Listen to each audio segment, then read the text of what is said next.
Hello. For today's presentation, I went ahead and interviewed Miss Victoria Rees. She is a marriage and family therapist graduate student right now, studying to become a licensed MFT. And let's go ahead and jump into the presentation. So, the purpose of the project. First, we're going to explore the career of marriage and family therapy. Prepare for an interview with graduate student Victoria Rees. We're going to review education, roles, and skills that are required for the licensure, and then we're going to reflect on personal interest in the field. Excuse me, sorry. I have my baby girl right here next to me. What is a marriage and family therapist? So they provide therapy for individuals, couples, and families, of course. They use the family system theory to understand relational dynamics. They help clients navigate emotional and developmental challenges.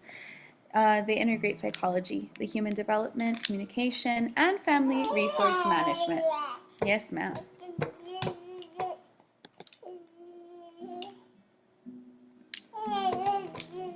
About my interviewee. Miss Victoria Rees is a licensed substance abuse associate. She's dedicated to supporting individuals on their recovery journey. She has experience working as a mental health technician at Mesilla Valley Hospital and is certified in comprehensive community support services. Victoria holds a bachelor degree in psychology with a concentration in mental health and is currently pursuing her master's in marriage and family therapy. She's very passionate in helping clients strengthen their mental health, manage addiction, and build resilience. Outside of work, Victoria enjoys spending time with her husband and daughter. They enjoy hiking, rock searching, watching movies, and anime. They play video games, and Victoria loves bats.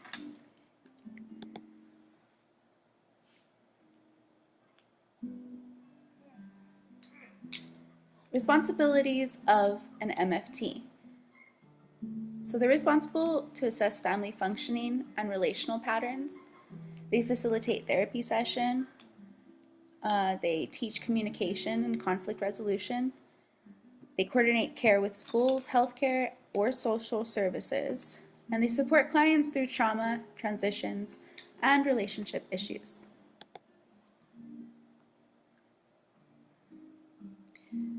So the education path for someone aspiring to be an MFT one day would be, of course, college. You want to get your bachelor or master's degree in marriage and family therapy degree. You want to do the clinical hours, of course, and that varies where you're going to be working, which state you plan on being licensed in, and then, of course, attaining that license.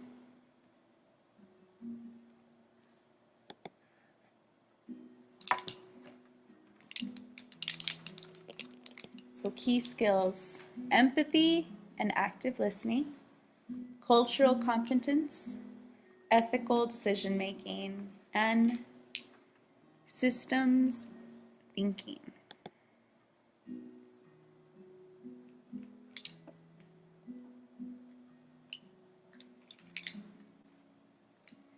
So here's a little diagram I created to kind of separate my thought process and my interest in the profession.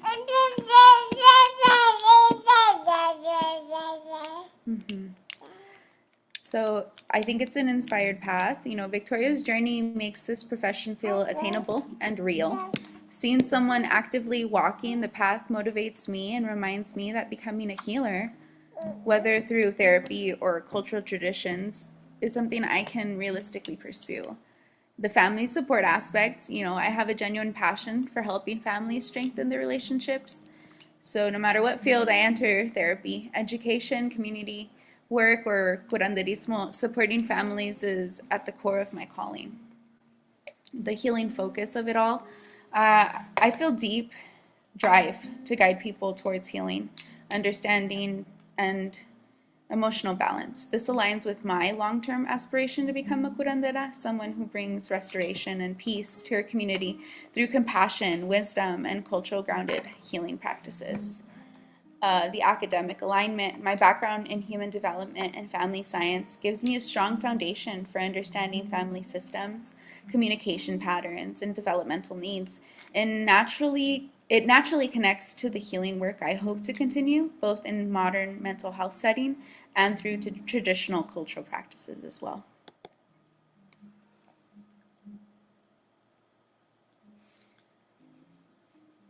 So, what I hope to learn is what inspired Victoria to pursue the MFT line of work, and then challenges that she faced in graduate school, and then most meaningfully the part of clinical work. What does that look like? And then advice for future MFT students and how she manages self-care in the mental health field.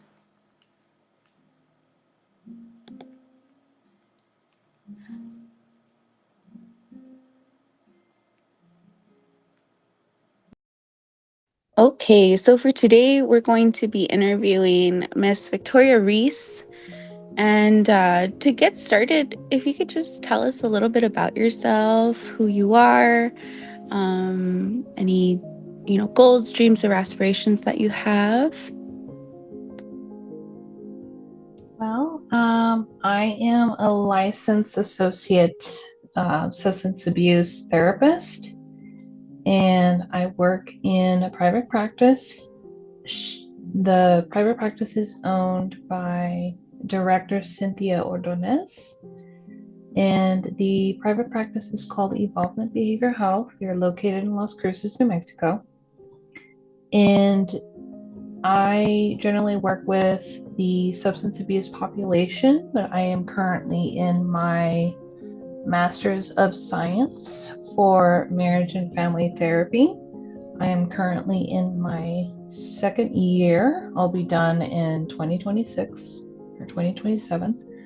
And I will be taking couples and family as of next year. Exciting. So, what inspired you to pursue marriage and family therapy? Well, what inspired me was it was about 11 years ago. It was a pretty long time ago. And it was after I had my daughter. And for the first time, I had experienced mental health disorders. And what I had experienced was postpartum depression and postpartum anxiety. And I had no idea what it was. And as I dug in deeper and started going to therapy, I started to understand more what it was and what was going on with me. It was pretty scary at the time. And the more I learned about it, the more it intrigued me, and the more I wanted to understand mental health as a whole. And throughout that time, I did a lot of internal work and I did a lot of cultural work within the family and within myself. And I started to see that mental health wasn't talked about enough in Hispanic culture. And so this kind of sparked the interest in therapy, in helping others understand mental health, and in the Hispanic culture as well. So I started looking into different therapy backgrounds, and marriage and family stood out to me as one of the main ones in terms of doing therapy for couples and family and adolescents and children. And I believe in New Mexico, you were able to diagnose clients or patients with a licensed marriage and family as a marriage and family therapist. So I thought, well, shoot, this aligns with everything that I want to do. And so I wanted to stick with the niche of working with mothers and fathers that are dealing with postpartum depression and postpartum anxiety. And I started to learn more about postpartum psychosis as well. So I wanted to learn more about the severe mental health disorders. So that led me to working at Mesilla Valley Hospital here in Las Cruces. So I started working there for about a year, and I worked with severe mental health disorders, including substance abuse, psychosis, schizophrenia, delusional disorders. And so I saw everything there. And that intrigued me more into the substance abuse area. And that's what led me to my substance abuse associate license. So it was really your own personal experience that led you down this path, and now you're hoping to help others. That's really special, and it's something that, I think makes it more worth work doing, right? Because you are able to relate in that way. Mm-hmm. And so you do have a bachelor in psychology. How did your psychology background prepare you for the marriage and family therapy graduate program that you're in now? So when I was looking at degrees after looking into therapy licensures, I was really intrigued, like I said before, with mental health disorders. So I saw that psychology was, the big papa of mental health disorders. So I figured, you know what? I would like to get into psychology. And so I started looking into schools and I started looking into different focuses. And I saw that mental health concentration was the best fit for me.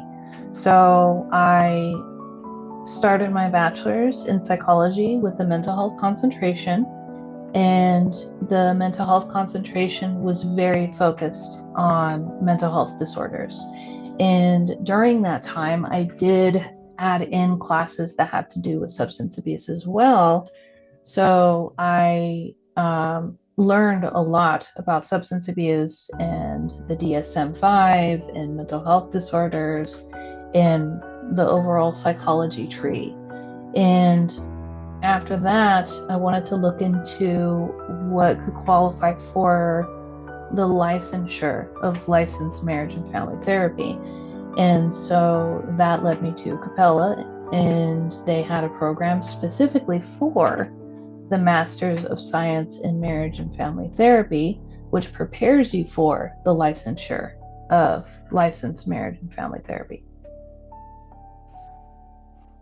Awesome. So it was just one step at a time, right? Getting that Yes. psychology background, the mental health and mental disorder understanding, and then now pursuing that title of MFT with the aspiration of licensure. Mm-hmm. And so, what does a typical day look like in your clinical practicum? Um, well, it could get pretty hectic sometimes, but right now, like I said, I am focused on substance abuse and alcohol. So I will see clients, and this is supervised therapy sessions with substance abuse clients.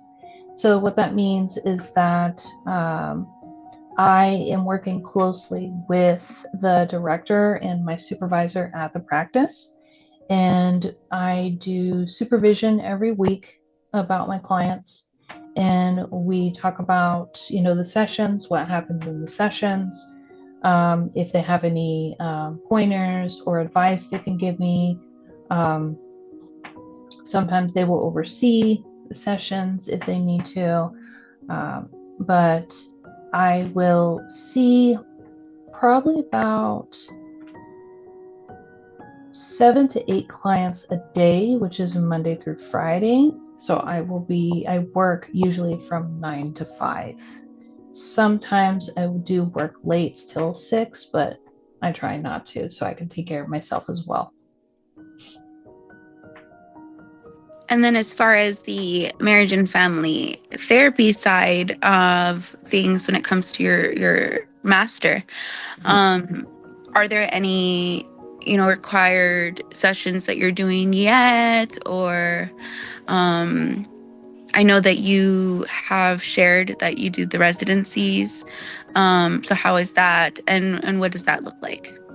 So, in the program for a marriage and family therapy at Capella, they require you to do clinical residencies. And what that means is that we go out of state and we go as a cohort to spend time with our professor, one-to-one lectures, and we practice our micro skills and our macro skills. So what that looks like is that we rehearse and we create role plays situations so we can practice our skills so we can apply it to the field. And so I did participate in 2 residencies as of this year.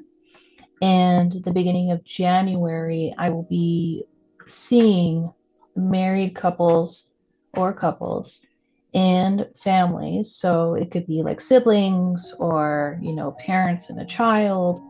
And what that looks like is that it's going to be an internship here at the practice that I work at now. And I will be closely monitored by my director and my supervisor. And again, there will be supervision discussing sessions, what I could do better, what I need to work on, or what I'm doing well in. And this will be in the course of a year. So I will be gaining clinical hours for married couples and family members. And this is cumulative hours that I have to in total have for the end of the year, so that way I can have enough hours to obtain my licensure after the exam. Exciting. Um, Yes. because you get to stay in where you're already practicing. So it's a nice space Mm-hmm. that's already been, designed and created for this mission of yours. And now you get to implement, you know, the family side of things. That's really cool. So what skills do you find yourself using most in therapy sessions? Ooh, that's a good question. Um, well, because I work with substance abuse right now, it's a lot of psychoeducation.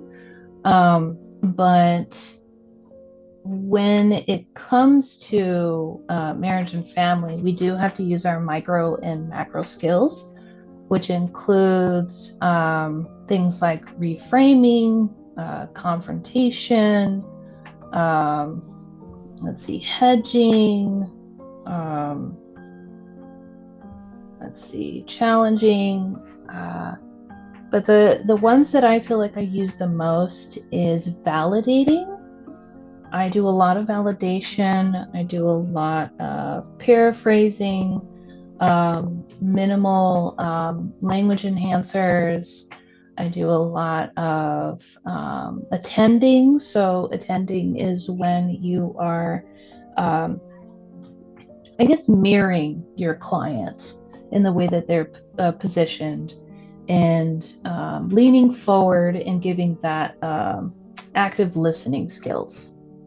And those are the ones that I use the most because those are the most important, I think, because the client needs to feel like they're being heard, and they need to feel like they are safe and in a space where they can verbalize their emotions freely without judgment.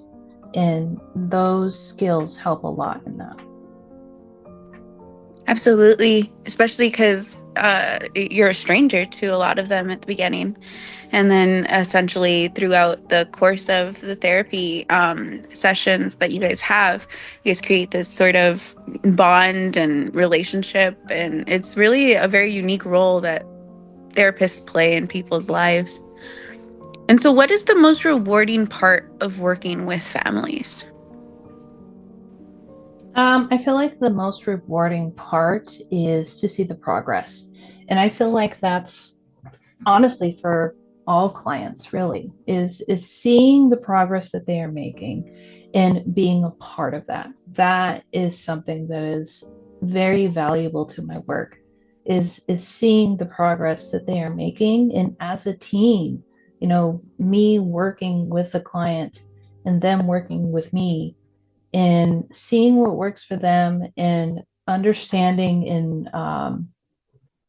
and figuring out, exploring the things that work for them and watching them have those aha moments and watching them discover things internally.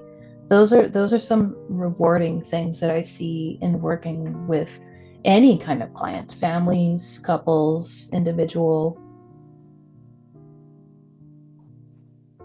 Awesome. And then what challenges do marriage family therapists students face that people may not realize? Ooh, I would say bias. Bias is a big one. Um, and I always encourage people to get as much training and watch as many webinars as you can on culture and keeping up with the AAMFT ethic codes and being sure that you are checking yourself in sessions. And if things are coming up, it could be anything. And we might be feeling some type of way when those things pop up. So we have to be very mindful of how we're reacting, how we're talking to the client, and how we're feeling in the moment.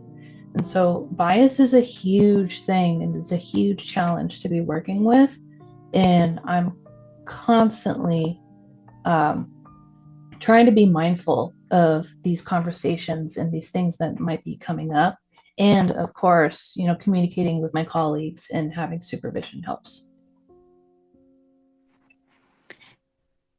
What strengths do you think make someone a successful MFT? Hmm. I believe the strengths in a successful MFT is, of course, following the AMMFT ethical codes, um, keeping up with your training. So, consistently informing yourself with training, CEUs, webinars, anything that you can get a hold of that can be educational for your line of work, especially if you have specific niches to go with your line of work.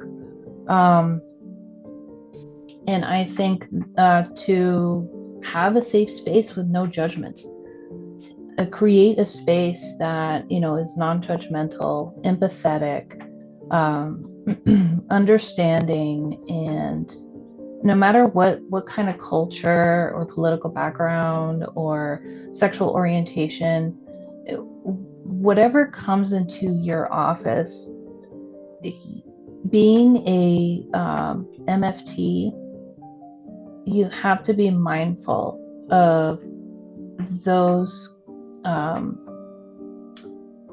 different traits and different cultures and experiences coming through in giving them that space where they feel that they're not judged and that they are free to express how they need to express and talk what they need to talk about. I feel like those are the biggest strengths that you would need to be a good MFT. And so, kind of summarizing all of that, what advice would you give someone who's considering the MFT pathway? I would say um, do as much research as you can into the licensure and into the field. So that way you understand what all goes into being an LMFT. Um, because a lot of people will go into this field, and I've heard it many times before with clients.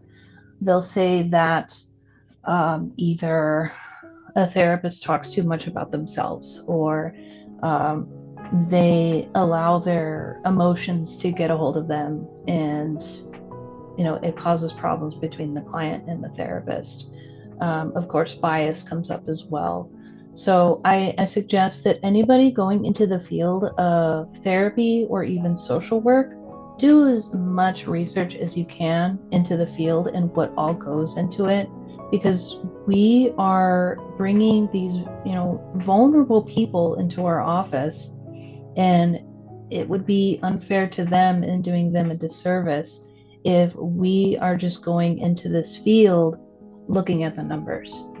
We also need to look into, why we're here, why we are helping these people, and how can we be the best therapist to help these people in their vulnerable lives. Well said. How do you balance your graduate school, your work, your supervised hours, your family life, all of those things? With great difficulty. Now, I have to be very disciplined, and I have to be very mindful in what my schedule is doing to me and what my schedule is doing to my family. So I generally try to keep a caseload at around 30 or less. Um, and it depends on that too, because sometimes, I'll have clients that are biweekly or once a month. So I have to consistently watch for, my caseload, how many I'm seeing, and what that looks like in the month. And then, of course, communication with my husband and my child to see, what's going on in, her school life, or what kind of events are coming up, to be sure that, we're organizing our time appropriately, and of course, communicating with my clients if anything comes up, if I need to reschedule or if I need to cancel. And with school, that comes with discipline. So I know that I have to do certain assignments and posts throughout the week. So I make sure that I save time at the end of the day where I can just take a few minutes to chill out and then go into my schoolwork, make sure I do my schoolwork and get that done. And then I generally use the weekends as paper writing. So I'll write my papers on the weekends, or I'll do my assignments on the weekends where I have the most time, and make sure it's either, in the mornings when I'm uh, fresh and ready to go, or in the evenings after dinner before bed.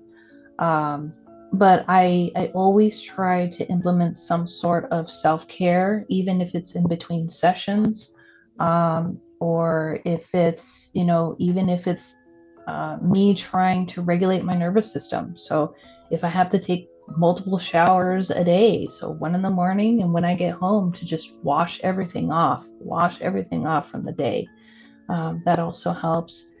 Um, but I use a lot of timers. I use a lot of alarms. I use, my planner, my calendar, and again, communicating with my husband and having those linked together, making sure that we all have everything scheduled, and um, so that way we both know what's going on. Yeah, that communication is key. Yes, absolutely. And so, since you've been so kind to share your experience and what you're going through right now, you're kind of in the storm right now. Um, but let's think long term. Let's think, what are your long term goals after you earn your MFT degree and then you start your licensure and all that Mhm. wonderful stuff?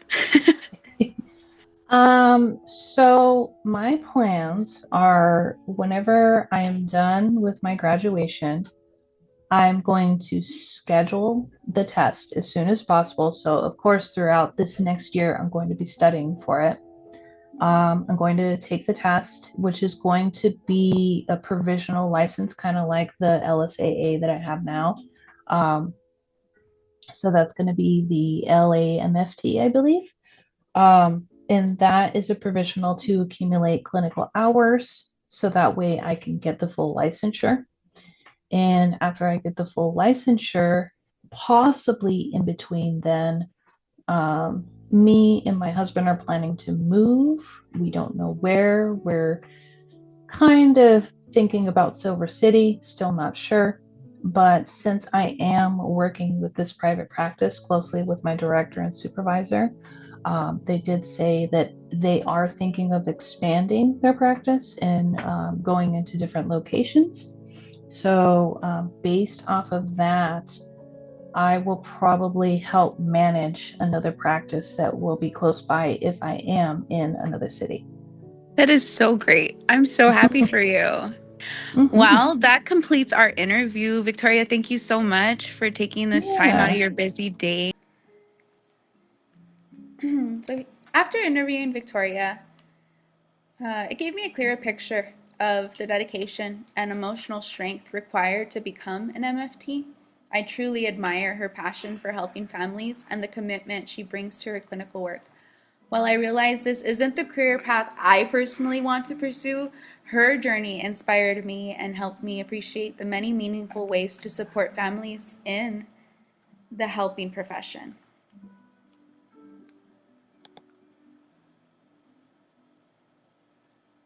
Here are my references for my project today. And before we end today, I just want to give a special thanks to Victoria, whose dedication to helping families inspired this project, and to my instructor and peers for their encouragement and guidance. Here is Evolvement Behavioral Health, the information below.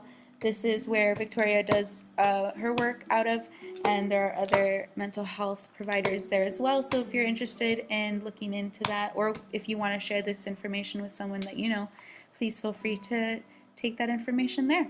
Thank you so much.